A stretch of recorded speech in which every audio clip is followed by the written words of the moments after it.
I came to Solith Station with 2 suitcases and a mop recommendation. That is not a figure of speech. My former supervisor at the Holith Trade Annex had put one line in my reference letter about the 31 years I had given that building, about my discretion, my punctuality, my ability to work around diplomatic delegations without becoming part of them. One line. The second line was specifically about my mop technique. He said I had a feel for stone floors that was, in his words, unusual. He had apparently thought about this at some length. I read the letter twice and decided that unusual was better than nothing, and that I was 52 years old and I had a feel for stone floors, and that was a real thing to have.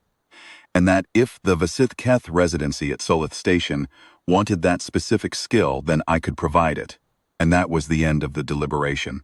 I took the recommendation and the 2 suitcases and came to Solith Station, which is a diplomatic platform, 17 minutes from Vethsalara by the orbital shuttle, and which handles, among other things, the Vasith Keth residency, a draconic embassy complex that occupies the station's entire eastern arc. They needed a senior housekeeper for the East Wing. I had 31 years of experience and an unusual feel for stone floors. I got the position. That was 4 years and 3 months ago. I am telling this part first because people later asked me why I had talked to her, and the honest answer has several layers. And the first layer is that talking while I work is simply how I have always worked. It is not a strategy. It is not compassion in any conscious sense. It is not something I decided to do. It is just that my brain runs ahead of my hands when the hands are occupied with something familiar, and the running ahead part needs somewhere to go, and the somewhere it goes is out of my mouth. I have done this in every building I have ever worked in. The buildings are generally indifferent. Occasionally, a colleague finds it companionable. Occasionally, a colleague finds it irritating. I have learned to modulate the volume in either case. The talking itself is simply what I do, and I do not expect it to matter. 4 years and 3 months ago, I had no reason to expect that this time would be any different. My name is Sefa Dara. I am 52 years old. I have mopped a great many floors in my life, and I expect I will mop a great many more. I have 4 years of service at the Vasith Keth residency, East Wing, which is the longest I have stayed anywhere since my daughter was born. I have a feel for stone floors. That is the complete catalog of remarkable things about me, as far as I was aware, until the day the Vasith sovereignty arrived. The East Wing of the Vasith Keth residency is marble, not the decorative kind they put in lobbies to impress visitors, but actual, load-bearing stone cut from somewhere I could never find on any map, pale gray with a faint blue thread in it that comes out when the light from the orbital window catches the floor at the right angle. Mid-morning, between 9 and 11, the light does exactly that. The whole floor looks like it is breathing. I have mopped it every morning for 4 years, and I still stop for a moment when the angle is right. It seems important to notice. Other things can wait 30 seconds. The gallery chamber is at the far end of the East Wing. It is the largest single space in the residency, vaulted stone ceiling, 40 feet at the crown, the kind of space that takes sound and turns it into something larger than you intended. The observation window runs the full width of the far wall, floor to ceiling, a single piece of reinforced transparency that looks directly out onto the orbital dark and Vethsalara below, half lit and half in the shadow of its own curve. In the mornings, the planet catches the sun on its western coast, and the light comes up gold through. The window and the stone goes warm. It is the best room on the station, in my professional opinion, and my professional opinion is that a room's quality is determined primarily by how it holds light and how its floor responds to proper cleaning. By both measures, the gallery's chamber is the best room on the station. There is a platform in the gallery chamber. It is not decorative. It is functional. A raised shelf of stone, roughly shaped but clearly deliberate, about 30 meters long and 12 wide, set against the south wall away from the direct orbital light. The platform is old, older than the station, I was told once, though I never understood how that worked structurally. It was built into the station's architecture when the station was designed. The residency planned around it. There are points where the platform stone and the station's composite structure have fused at the molecular level. I know this because maintenance told me once when I asked, while I was trying to understand the cleaning boundary, which is the kind of practical question I ask about things. She was on the platform when I arrived. She was on the platform every day I came in. She was always on the platform. The staff called her the residual. That was the administrative designation. Vasith Keth Residency Heritage Asset. Non-functional, Category 3. Category 3 meant she was listed. She had a maintenance budget that covered periodic scale shedding removal and environmental monitoring, and nobody was expected to do anything else about her. The East Wing's building manifest described her as a historical feature of the gallery chamber, present from the station's original commission, current condition non-ambulatory, communicative status, none recorded. Her name, which was in a separate document that I found in my second year when I was looking for the window wash schedule and opened the wrong cabinet, was Vasith Kethoron. The document was 40 years old. It was a medical assessment filed by the Vasith Sovereignty's Diplomatic Health Commission. It said she had sustained a territorial wound to the mid-spine in the 38th year of a border arbitration between the Vasith Conclave and the Kethvorth Holdings. The specific language was penetrative impact to the primary spinal ridge, mobility outcome, permanent, communicative capacity, uncertain at time of filing. The document had not been updated since it was filed. The document's closing note said the case was under ongoing review by the Vasith Sovereignty, territorial implications pending resolution of the Kethvorth Boundary Commission. The document was 40 years old. I stood in the corridor outside the cabinet I had opened by mistake, and I read this note twice, and I thought about the phrase ongoing review, and I thought about 40 years, and I decided that was the kind of institutional situation I did not have enough context to have a useful opinion about, and I put the document back and went and got the window wash schedule, which was what I had been looking for. That evening, I went back and read the medical assessment again. Not for any particular reason. I simply felt that it deserved to be read more carefully than I had read it the first time. Let me describe what she looked like, because people later assumed I had been tending to something small or fragile, and she was neither. Vasith Kethoron was enormous. She was the largest living thing I had ever been in the same room with. And I have worked in draconic embassy buildings for 31 years, which means I have stood beside some considerable creatures in my time. Lying on her platform, she occupied most of it, from the platform's north edge to within 2 meters of the south, body filling the stone shelf the way a geological feature fills a landscape, not by force but by simple presence, as if she had always been there, and the platform had grown around her. Her body was deep charcoal, almost black at the dorsal ridges, fading toward a dark gray-green along the flank, the color of old slate pulled from deep water, the color of stone that has been somewhere cold and slow for a very long time. Her scales were not uniform. They had the look of something that had taken its time growing, layering, each one set slightly over the last in a pattern that was almost geological, each one slightly worn at the leading edge in a way that spoke of age and weather, and a great deal of living that had happened before this room. Along her spine, the primary ridges rose and fell in a line from neck to tail, though the line was broken midway, not catastrophically, not in a way that anyone walking in would immediately identify as an injury, but visibly if you knew what you were looking at, and I had had 4 years to look. The spinal ridge collapsed in the center, dipped below the natural line, and from that point rearward her hindquarters and tail lay flat against the platform. They did not move. I never saw them move in 4 years. Forelimbs were intact. She could move them, slowly with effort, and occasionally she braced one great clawed foot against the edge of the platform as if she intended to stand, as if the body were rehearsing an action it could no longer complete, out of habit, or out of hope, or out of something I was not qualified to name. She never stood. The intention seemed to exhaust itself in the gesture. I had seen that particular kind of effort in other places. The reaching toward a thing you know is out of reach, just to keep the knowledge of reaching alive. Her wings were folded. I do not know if they still functioned. In 4 years I never saw them extend. They lay against her sides like 2 closed books, the membrane dry at the tips, but still elastic near the joint, the leading edge bone, catching the morning light and throwing a faint shadow across the platform's surface. The wing joint on the left side showed old scarring, pale ridging against the darker scale, a pattern that had healed imperfectly over something that had not healed at all. Her head was the size of a transport skiff. I checked this once, out of professional interest in understanding the cleaning geometry around the platform edge.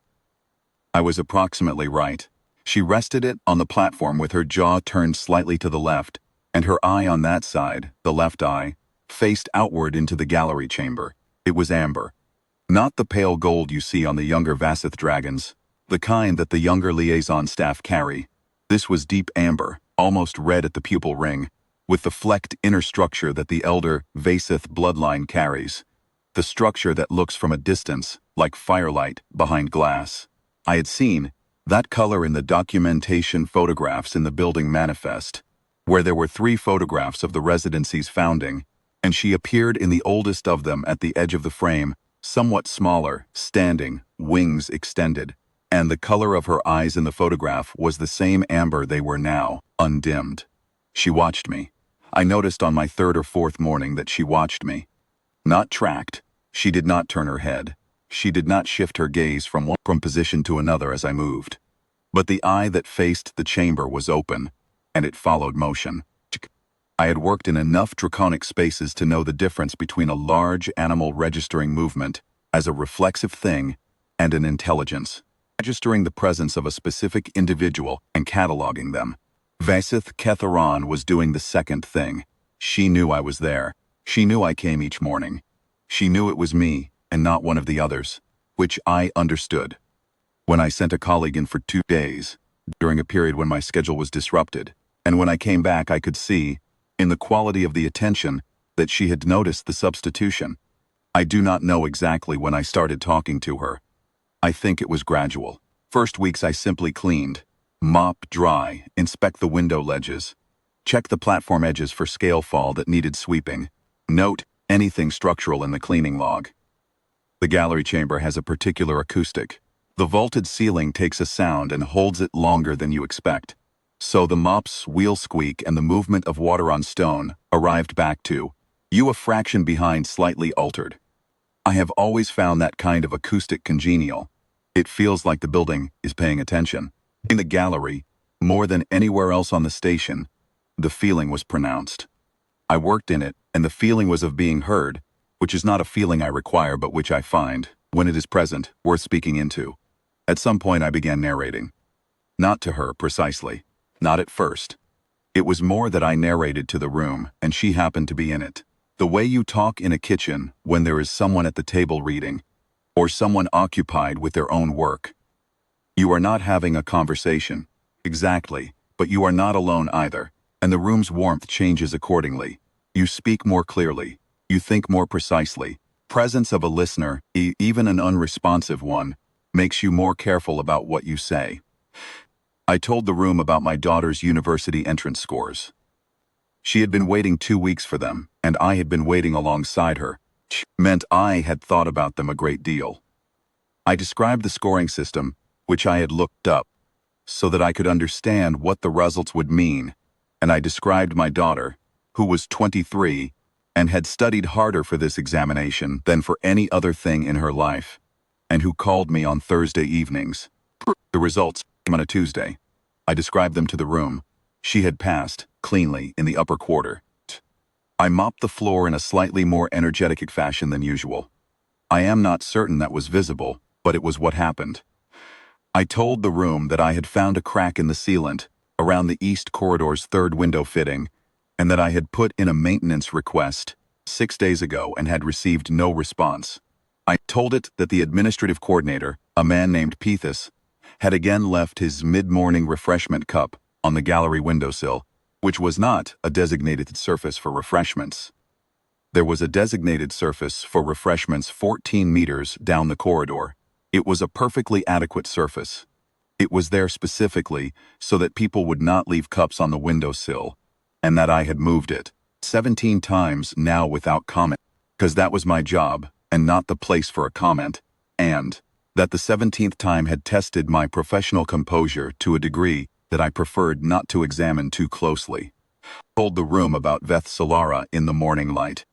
I told it about the orbital window's seasonal variation, which I had come to understand over 4 years. The way the planet's angle shifted with the station's orbit, and how the light through the gallery window changed character accordingly. In the winter arc, the light was direct and cold and blue at the edges. In the summer arc, it came in warmer and lower, and lay longer along the floor. I had preferences. I told the room which they were. I told it about my knees, which had been a source of ongoing negotiation between me and my body for the better part of a decade, and which had opinions about cold marble and prolonged squatting that I had learned to take seriously. I told it about the dietary adjustments I had made to address the inflammation, with mixed results, and about the specific variety of orthopedic footwear I had found, after 3 years of research, to be genuinely functional rather than merely marketed as such. These are the kinds of things I think about. Spoke them to the because speaking them precisely helped me think about them more precisely, and because the gallery chamber held the sound and gave it back to me in that particular acoustic that made everything sound considered.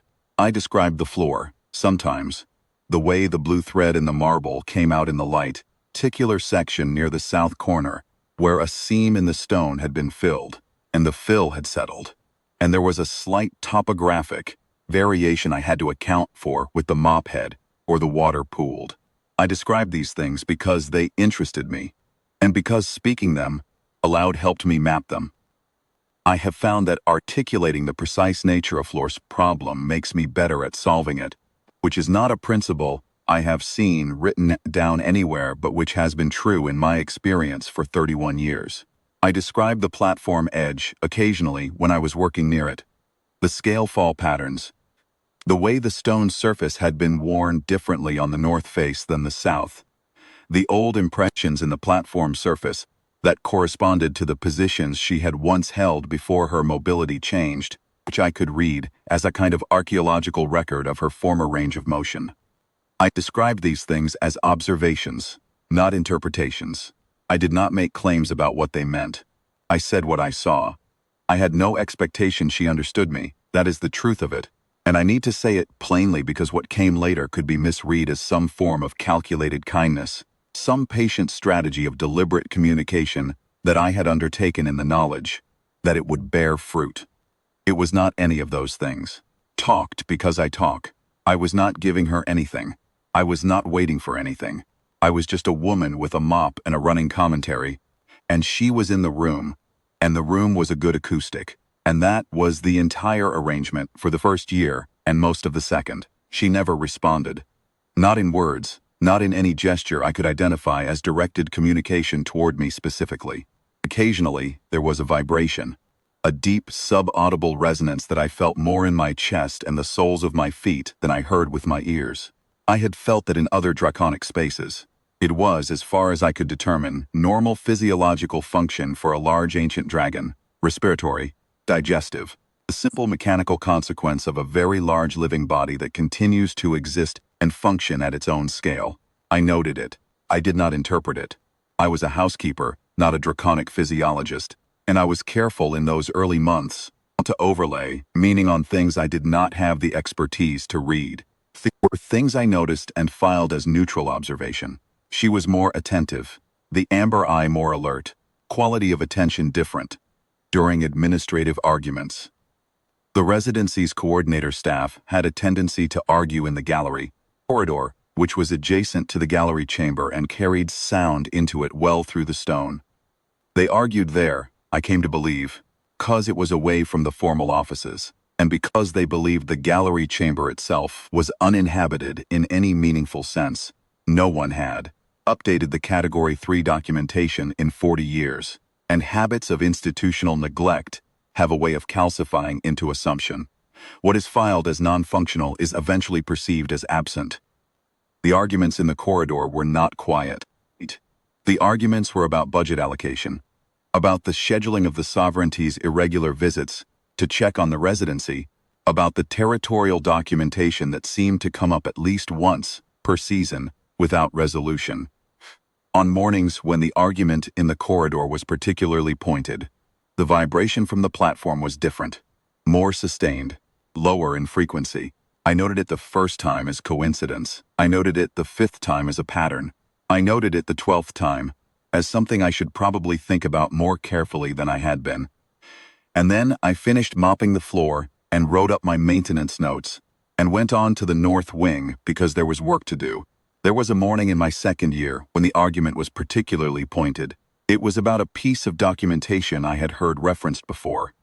The boundary survey for the Vaseth Keth holdings along the inner transit corridor.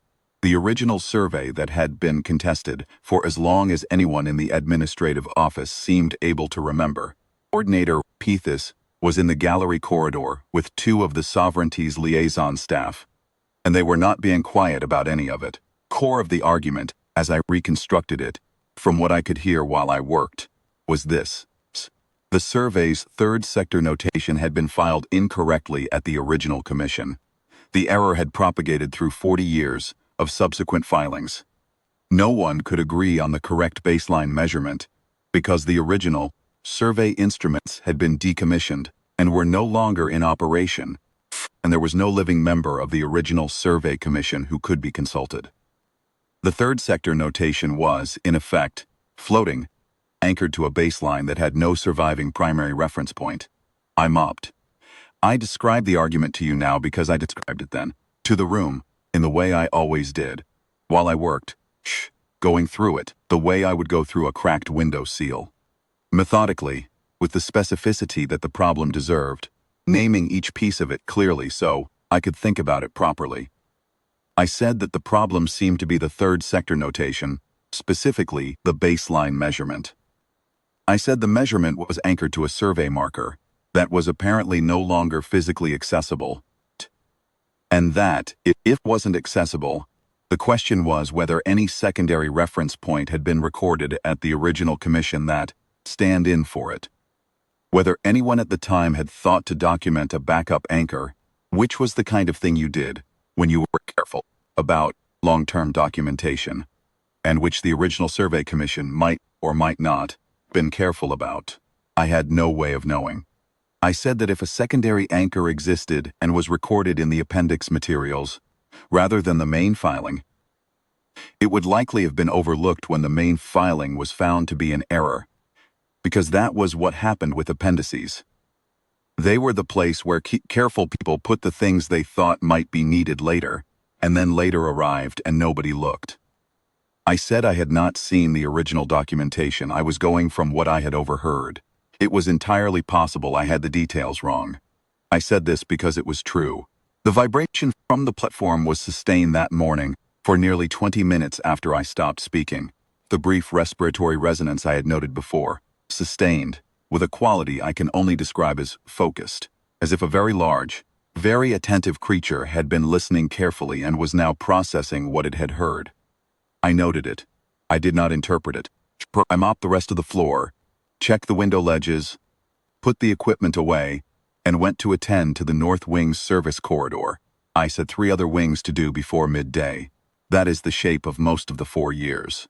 I am not going to account for every morning, every conversation I had with the room while Vaseth Keth Oren watched, and the amber eye stayed open, and the vibration occasionally responded to.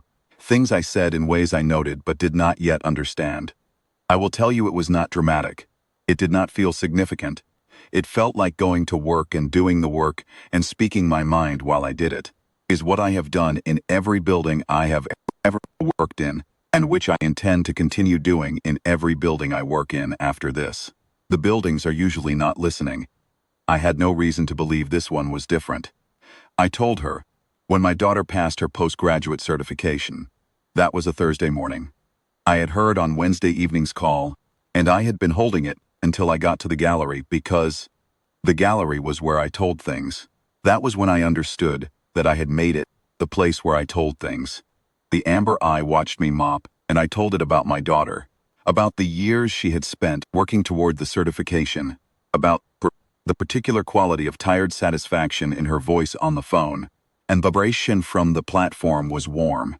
And I noticed it was warm and I thought, I am keeping this room company and it is keeping mine, and that is enough, and I did not try to make it more than that. I told her, when the maintenance team finally fixed the East Corridor's third window fitting, 8 months after I had put in the initial request. I said that 8 months was a long time. I said it in a tone that was professional and measured, and which, if you had been paying close attention, would have revealed that I had opinions about 8 months, that is, I was choosing to express through the word long, rather than through any of the more specific words available to me. I told her when Pethis retired and the new coordinator arrived, a younger woman named Dasha Vel, who used a standing desk and had inherited Pethis's cup problem without apparently inheriting any awareness that the windowsill was not a surface designated for cups. I updated the running count. I said I bore no personal animosity. I said this in the tone of a woman who was telling the truth and who had given the matter considerable thought. I told her about the floor's blue thread in the morning light so many times that it became a ritual. It became the thing I said when I got to the gallery chamber, and the light was right. A kind of acknowledgement. The way you acknowledge the weather or the quality of a morning. Not because anything needs to be done about it, but because noticing it aloud makes the noticing more complete. In my 3rd year, I began finding documents on the platform edge. I need to be careful here about the sequence, because the sequence matters. Checking the platform edge for debris, scale fall, dust, the small shed materials that accumulate along any surface, where a living creature rests, which I did regularly as part of the gallery chamber cleaning inventory. The platform on the south face is approximately 4 feet above floor level and within my inspection reach. I was running my hand along the stone, and I felt the edge of paper before I saw it. It was folded, placed flat against the platform face, held in position by its own tension against the stone. Placed, not fallen. A fallen document does not fold itself against a surface and stay there. It was a photocopy of a 40-year-old survey document. The 3rd sector notations. A section was circled, precisely cleanly, in what I later determined to be a talon score. A single curved line made with a controlled, deliberate pressure. The circled section was in the appendix.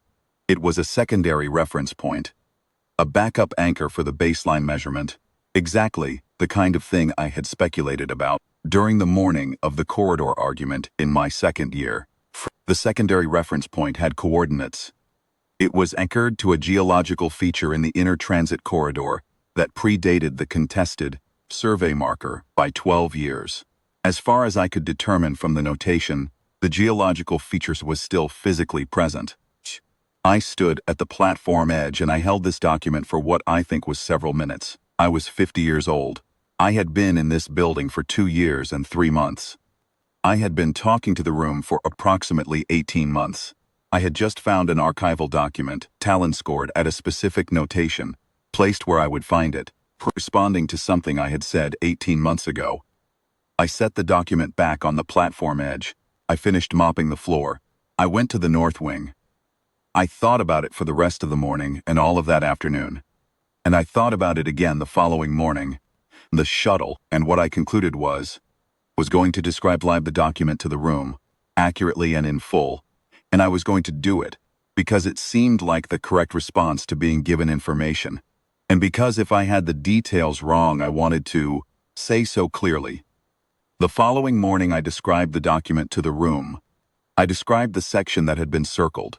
I described the secondary reference notation and its coordinates and the geological anchor. I said I did not know if this resolved the 3rd sector baseline problem, but that if it did, it seemed like someone should know about it, and that I did not know who the correct someone was, but that I would describe it to the room because the room seemed to be the right starting point for this information. The vibration from the platform that morning was different from any I had noted before. It lasted 40 minutes. There were 11 more documents over the following 14 months. I found them all in the same way, on the platform edge, set there without ceremony, placed where I would find them when I checked for debris. They were all archival, territorial survey records, arbitration filings, boundary commission correspondence, documents from the Vasith-Keth holdings across 4 decades of the ongoing dispute. They were in chronological order, I eventually realized.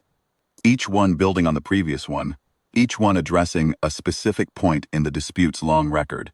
Some were straightforward. Some required research.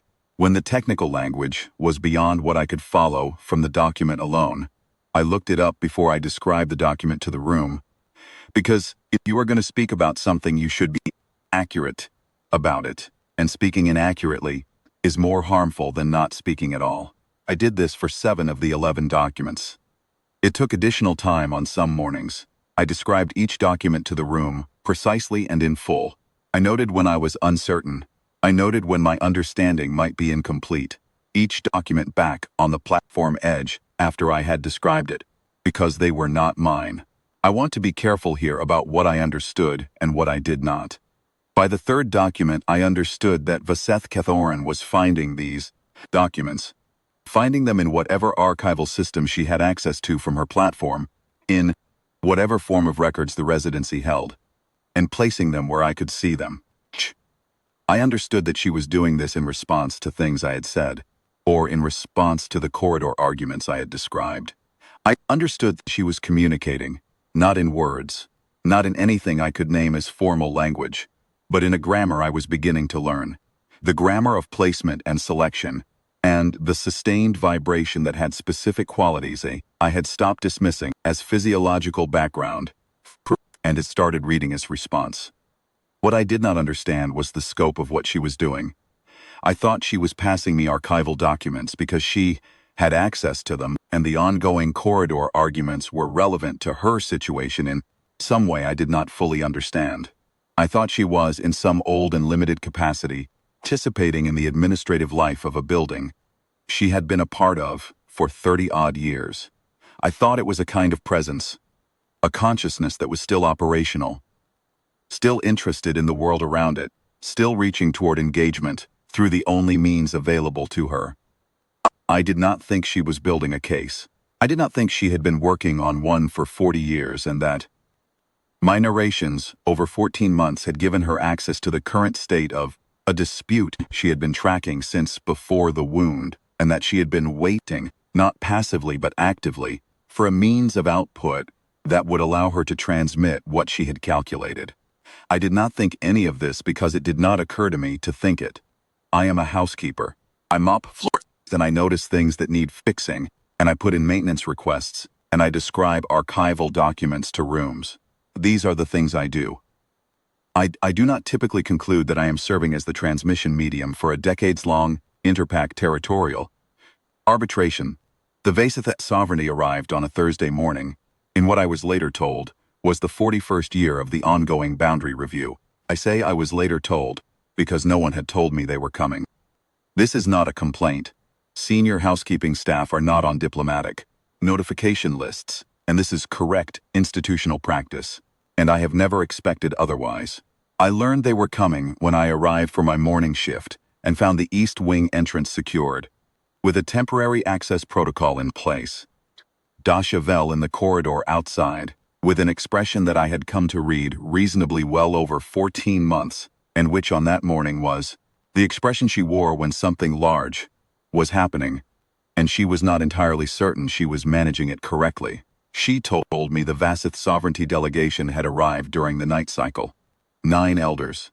She told me the East Gallery chamber was under diplomatic restriction, and my morning schedule would need to adjust. I said I understood and asked if I should come back in the afternoon. She said she did not know how long the visit would take. I said I would wait in the equipment room and use the time for the supply inventory, which had needed doing for several weeks. She looked at me the way people sometimes look at me when I say practical things in circumstances they have interpreted as exceptional. I have never been certain what expression they expect. I went to the equipment room. I organized the supply inventory. I wrote a detailed note about 3 items that needed reordering, with the specific quantities required and the preferred supplier for each, because a maintenance note is most useful when it contains the information needed to act on it, rather than simply the information needed to identify. Action is required. I made tea. I thought about the floor, which I had not mopped, and whether it would be in acceptable condition if the afternoon access was delayed further. At 11 o'clock, Dasha Vel came to the equipment room, and her expression had changed to something I had not seen before. It had the shape of surprise, but it was not alarmed surprise. It was the shape surprise takes when the thing that surprises you is not a problem, but rather a question that is larger than the frameworks you currently have available, and you are trying to determine whether you need new frameworks or whether the old ones can be adjusted. She said the delegation wanted to speak to me. I said I was the senior housekeeper. She said yes, they knew. I followed her down the East Wing corridor, past the 3 rooms I cleaned before the gallery, through the gallery chamber's service door, into the gallery. The Vaseth sovereignty delegation was there, 9 of them, ancient dragons, each one a weight of presence that changed the room, not by violence but by simple displacement. The space around them organized itself to account for what they were. They were vast, and they were old, and they were the kind of old that has a particular quality to it. Not deterioration but density, the way something becomes more itself over a very long time. They were slate and gray blue and deep gold, several with the amber jaw markings of the elder bloodline, and one of them, the largest, standing near the observation window in the morning light that came through it and caught his dorsal ridges, was the color of old slate with amber things along the jaw and pale gold eyes, very pale, almost white gold in the morning light. He was Veth Karathasan. I learned his name later. In that moment, he was simply the one the others had arranged themselves around, the one the room was organized toward. Vaseth Ketharan was on her platform. She was exactly where she always was. Her amber eye was open. She was watching me. The documents were on the platform edge. Not 12 of them, far more. The platform edge held an extensive row of archival papers, orderly, edge-aligned, their arrangement precise in a way that spoke of deliberate organization over time. I recognized some of them, most of them. There were others I had not seen, older, their edges darkened with age, printed in formats that were no longer standard, period before the current filing system. The documents that I had described to the room each morning were interspersed with documents I had never seen, and together they formed a continuous record. One of the sovereignty delegation, a gray-blue female elder with gold eyes and a scar along her left jaw that ran from muzzle to eye ridge, and which had healed with the particular texture of old tissue that has been through something significant. She stepped forward from the group toward the center of the chamber. She spoke in Vaseth formal register, which I understand moderately well from 4 years of ambient immersion. And she spoke at a measured pace, which I appreciated. She said, the elder Vaseth Ketharan had transmitted, through the residency's formal sovereignty liaison channel, a complete boundary arbitration brief. It had been received at the Vaseth Council seat 3 weeks ago. The brief contained a resolution to the Vaseth Keth transit corridor dispute. The boundary resolution that the arbitration process had been unable to reach in 41 years of proceedings. The resolution was legally sound. It cited primary survey documentation, secondary reference anchoring, a chain of custodial oversight connecting the original commission to the current filing period, and a resolution mechanism that the Council's territorial law scholars had spent 3 weeks verifying. It had been verified. The Council had convened. The arbitration was resolved. She paused. Then she said, the arbitration brief had identified, by name, primary informant through whom the boundary survey's secondary reference documentation had been confirmed as current and accurate. She said the primary informant was me. I said I thought there had been a translation error, or possibly a classification error in the document, and that I would be glad to help locate the correct individual if the delegation could provide additional details. The gray-blue elder waited. I said I was the housekeeper. I cleaned the floor. I had described some archival documents to the room while I worked, to the room in general rather than to any specific individual, and I had done it because that was how I worked, not as part of any formal process. I said that I was not qualified to serve as a formal informant in a territorial arbitration, that I had no legal training and no draconic diplomatic standing, and that if anything I had said had been useful, I was glad, but that the useful contribution had surely been the documents themselves, and not my descriptions of them, and that the documents had come from. I stopped. I looked at the platform edge, at the documents arranged along it. I looked at Vaseth Ketharan, at the amber eye which was watching me with the particular quality of fullness it had on mornings, when I had described something that connected to something else when a piece of information landed in the right place. I said, the documents came from her. The gray-blue elder said, yes, she said. Vaseth Keth Oran had been unable to communicate through any formal sovereignty channel for 31 years, following the spinal injury. The injury had disrupted her access to the resonance transmission systems that the Vaseth bloodline uses for long-range formal communication. Not permanently, as had been believed, but in a way that required a specific physical interface to bypass, an interface that had been inaccessible. For 31 years, the Vaseth sovereignty had periodically attempted contact through standard channels and received nothing that could be interpreted as structured communication. The Category 3 designation had been maintained not entirely out of neglect, but out of a failure to find the correct medium. That Vaseth Kethoran's formal transmission capacity had been disrupted, but her cognitive function had not been disrupted. Not at all, not for 31 years. The cognitive function had continued its work without a means of output, tracking the ongoing arbitration proceedings through the ambient information available in the residency. The corridor arguments, the administrative files, the sovereignty's periodic liaison visits, and had been waiting for a way to transmit what it had assembled, she said. Shh. Vaseth Keth Oran had told the council, in the arbitration brief, that she had found her transmission medium 4 years ago. She had described it precisely. She had said, a human woman, not young, who arrives each morning with a cleaning instrument, and who speaks to the room with accuracy, precision, and good faith, who does not simplify complex administrative material but describes it as it is, and who, when presented with archival documents, she does not fully understand, researches them before describing them, rather than guessing. I stood with this for a moment, she said.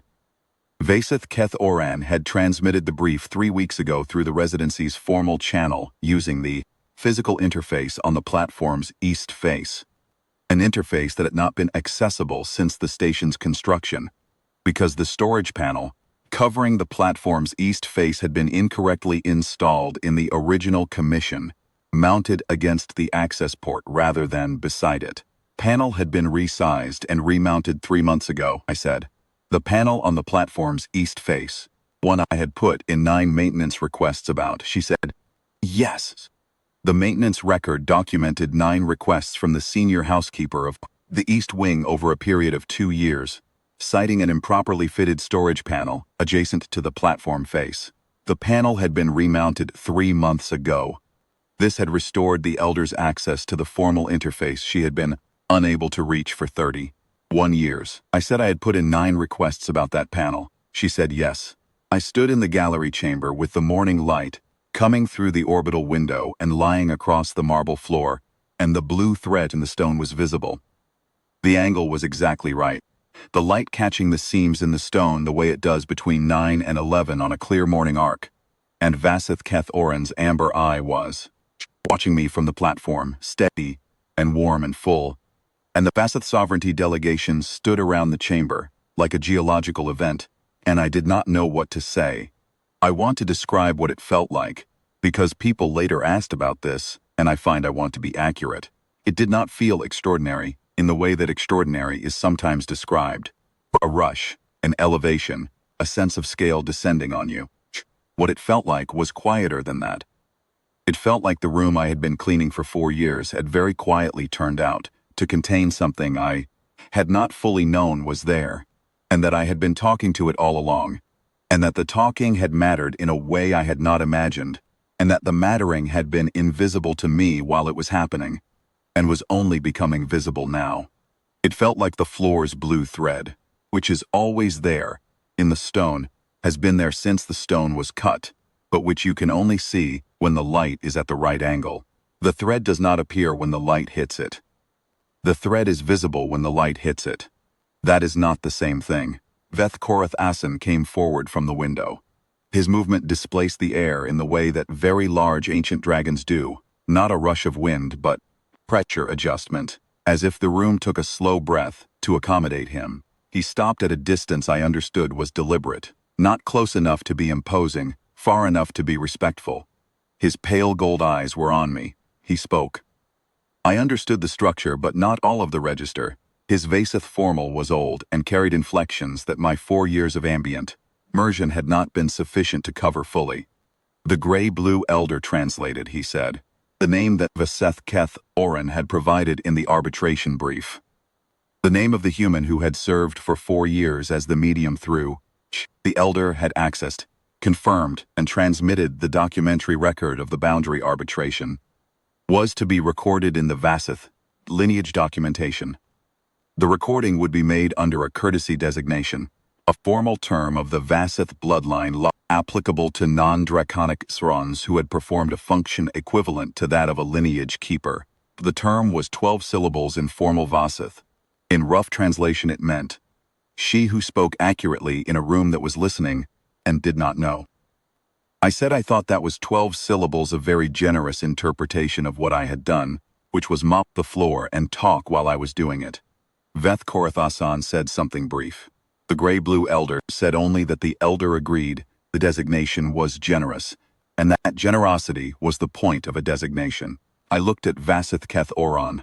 The amber eye was open and steady, and it had the quality it had always had on mornings when something I had said landed in the right place. The quality I can only call fullness, though that is not a technical term, and I am aware it is imprecise.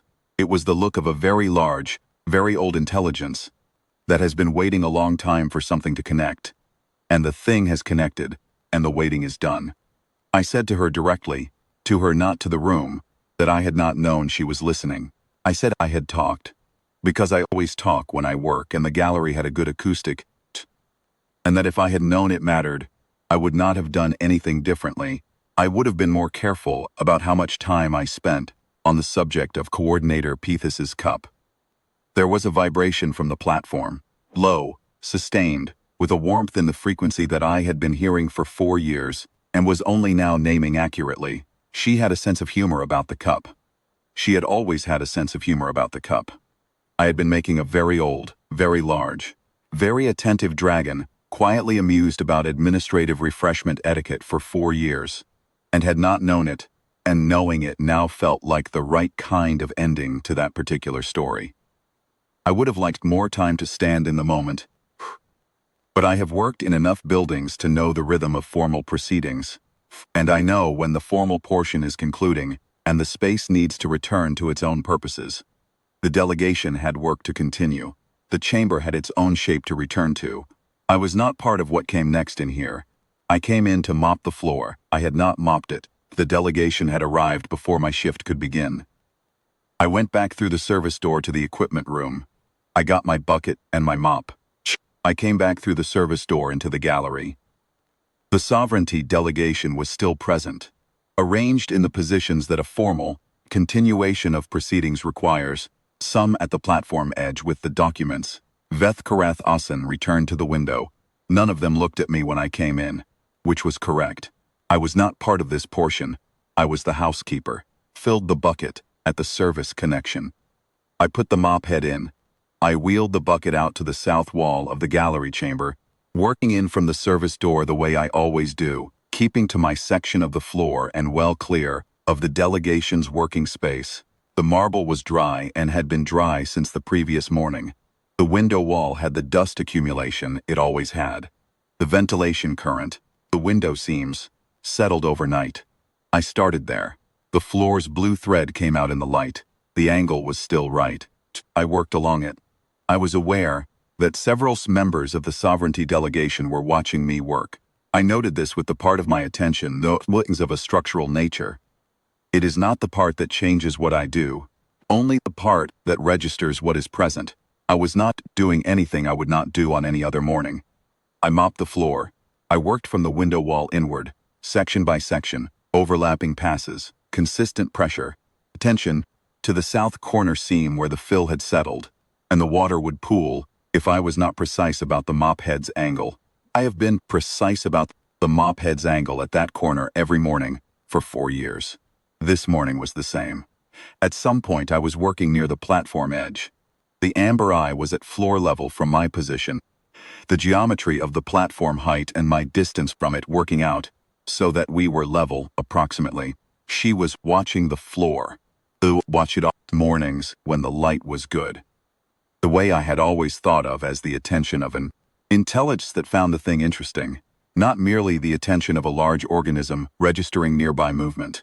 I said, without planning to say it, that the angle was particularly good this morning, that the thread in the stone was very clear, that it always looked like this when the orbital window had Veth Solara at the summer arc position, and that I had always thought the person who chose this stone had known exactly what they were doing, that they had chosen it knowing what it would, like in the light from this window, and that they had done it as a deliberate thing, not an accident. I said it always came back, every morning, whether or not the conditions were right to see it. I said that coming back was the thing. The vibration from the platform was warm and sustained, and it did not end until I had moved on to the next section of the floor, and even then it carried for some time after, low enough that I felt it in the soles of my feet more than I heard it, the way I had always felt it, but knowing now what I was feeling. I finished mopping the gallery chamber. I dried the edges properly. Marble has a specific relationship with moisture, and if you rush the drying, you get watermarks in the grain that take additional time to address, time that compounds if you let it, and I have never let it. I took the appropriate time. I wheeled the bucket back to the service room. I rinsed the mop head thoroughly. I recorded the morning's work in the cleaning log. Gallery chamber, east wing, completed. Condition, good. I noted that the platform's east-face storage panel should have its sealant inspected within the month, following the recent maintenance work. Because the replacement sealant had a different thermal coefficient than the original, and I was not confident it would hold through the station's winter arc without assessment. I wrote this with the specificity that a maintenance note requires to be useful. Put the log back in its place. I took my bag from the hook. I turned the light off in the service room. In the corridor, I met Dasha Vel, who was carrying the Sovereignty delegation's mid-morning refreshment, an arrangement toward the gallery, and who stopped when she saw me. She had the expression from 11 o'clock. The one I still did not have a complete name for, she said. Did I know they were putting my name in the Vasseth lineage record? I said I had been informed. She said, was I all right? I considered this question.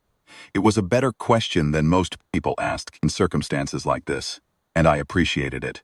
It was the kind of question that wanted a real answer rather than a deflection. I said I thought so.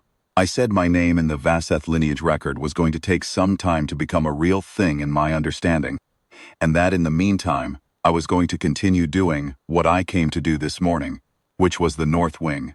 I said I had done the supply inventory while I was waiting and had found 3 items that needed reordering, and I had left the list on the shelf with the quantities and the preferred supplier for each, and that, if she had a moment, it was worth looking at before end of day. She said she would look at it. I said thank you. I walked down the east wing corridor toward the north wing, past the 3 rooms I cleaned before the gallery chamber, past the stretch of corridor where the administrative arguments happened. Seems to think the sound the way stone does when it has been shaped to carry it. Past the window fitting I had put in 8 requests about. 9. In the end, counting the one that had finally been processed.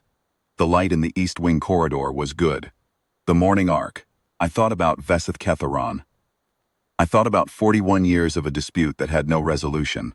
I thought about 31 years of a mind that had no means of output, working in silence on something that mattered, finding the edges of the problem through whatever ambient information came through the stone walls of a gallery chamber that the rest of the building had decided was empty.